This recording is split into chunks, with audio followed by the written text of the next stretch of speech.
Bonjour. Aujourd'hui, mardi 16 mars, nous avons tiré au dé les mots à dire et à écrire. C'est très bizarre, ça donne vraiment l'impression de tirer au sort son destin de manière astrale comme les cartes au tarot ou les dés de manière magique. J'ai eu les mots feu, étoile, pomme, téléphone, livre, flèche, œil, tortue. J'ai rajouté également les mots immeuble, fontaine, lune, carte bleue et bulle de discussion également présents sur les dés. Par où commencer? Peut-être par le mot étoile.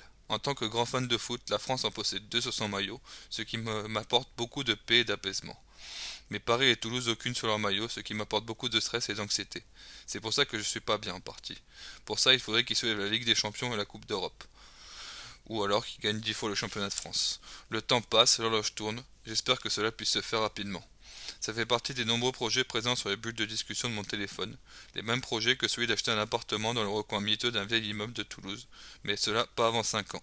J'ai pas le montant suffisant sur ma carte bleue. C'est comme l'histoire du lièvre et la tortue où j'aimerais courir plus vite avec mon rectangle noir au mollet. J'ai également pour projet de lire et recopier tout un tas de livres, pour la plupart des livres de cours, sans faire d'école, seul et en autodidacte. Je suis les flèches de direction en me fiant à ma bonne étoile et en repoussant le plus possible le mauvais œil. J'ai deux bons œils qui veillent sur moi.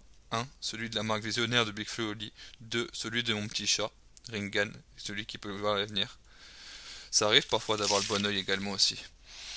J'écris ce texte sous l'inspiration de l'eau, la fontaine et de la lune. Entre guillemets, je suis content, j'ai réussi à placer les mots fontaine et bulle de discussion dans mon texte, vous avez vu. Mais bon, il a fallu du temps pour recracher la pomme, celui que le serpent m'a tendu, mais après 3 ans, je l'ai enfin recraché. Tout est recrachable, rien ne se perd, rien ne se gagne, tout se transforme. Cela met du temps à redevenir pur, mais bon, tout se fait et tout est réalisable ainsi que tout est possible.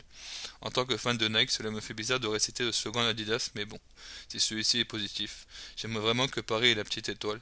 Contrairement à Marie qui a un bon coup de main et d'écriture, moi je mettrai la mienne au feu pour ce rêve d'étoile. Sur ce, bonne journée à vous, bonne motivation à vous, bonne journée. Merci.